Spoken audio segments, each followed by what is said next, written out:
நான் இந்த பேச்சு நம்மாது.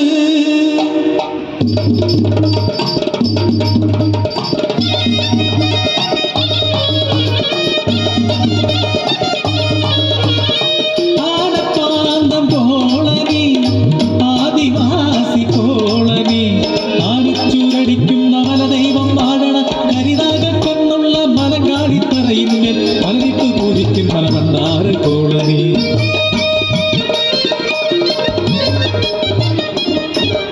കാടായ കാടെല്ലാം എങ്കടേത് കാടിനുടയവൻ എങ്ങൾ മൂപ്പൻ തേരുത്തിലയും പച്ചമരുന്നും കാട്ടുമൃഗങ്ങളും എങ്കടേത്.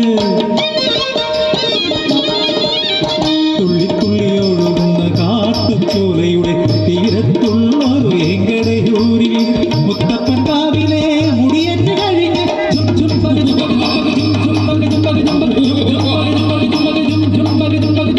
മുത്തപ്പൻ കാവിലെ മുടിയേറ്റ് കഴിഞ്ഞ് ആണാൾക്കും പെണ്ണാൾക്കും താലി ചാർത്ത്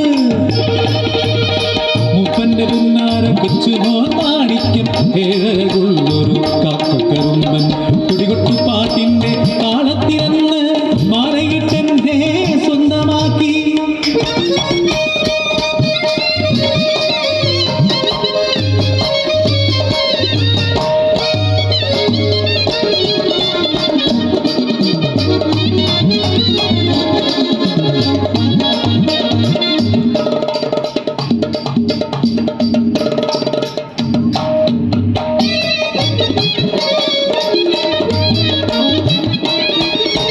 കാടും മേടും കാട്ടാറും താണ്ടി എങ്കടയൂരിൻ നാട്ടാരെത്തി താണു തൊഴുന്നവർ മുട്ടനോട് കെഞ്ചി വിളവിറക്കാൻ കൊഞ്ചം ഭൂമി വേണം. പുകയിലയും പട്ടച്ചാരായവും കാണിക്കയായവർ മൂപ്പന് നൽകി വിളവിറക്കാൻ മൂപ്പൻ സമ്മതവും നൽകി. കാട്ടുമക്കളാ ചതിയിൽ വീണു പഞ്ചാബി ലഹരിയിൽ മയങ്ങിപ്പോയി കാട്ടുപെണ്ണിന്റെ മാനവും പോയി കാടിന്റെ ഉടയവർ നാട്ടുകാരായി. ഒരു നാളോട് ചൊല്ലി കാട് വിട്ട് ഉടൻ പോകണം.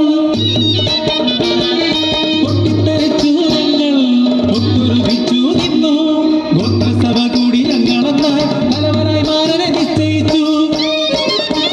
കാടിറങ്ങി വേരിറങ്ങി നാട്ടിലെത്തി നാട്ടിലെ അരശന്റെ മുന്നിലെത്തി.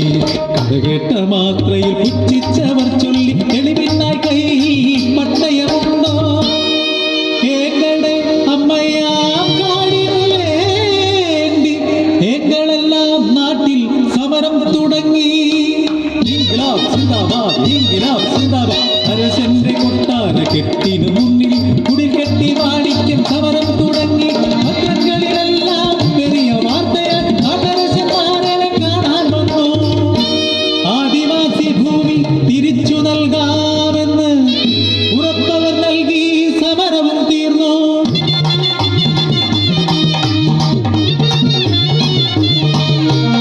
എങ്ങളെല്ലാം കാട്ടിലൊത്ത് പാട്ടവും പാട്ടുമായി കൊണ്ടാടും നേരം അരശനെ കാണുവാൻ എന്തു ചൊല്ലി രണ്ടുപേർ നാട്ടിലേക്ക് മാരനെ കൊണ്ടുപോയി. കണ്ടില്ല ഞാനൻ മാണിക്യനെ നാളുകളോളം ഒന്നും കേട്ടതില്ല. ഒടുവിൽ അവനെ കണ്ടു ഞാൻ പിണമായ വഴി താരയിൽ.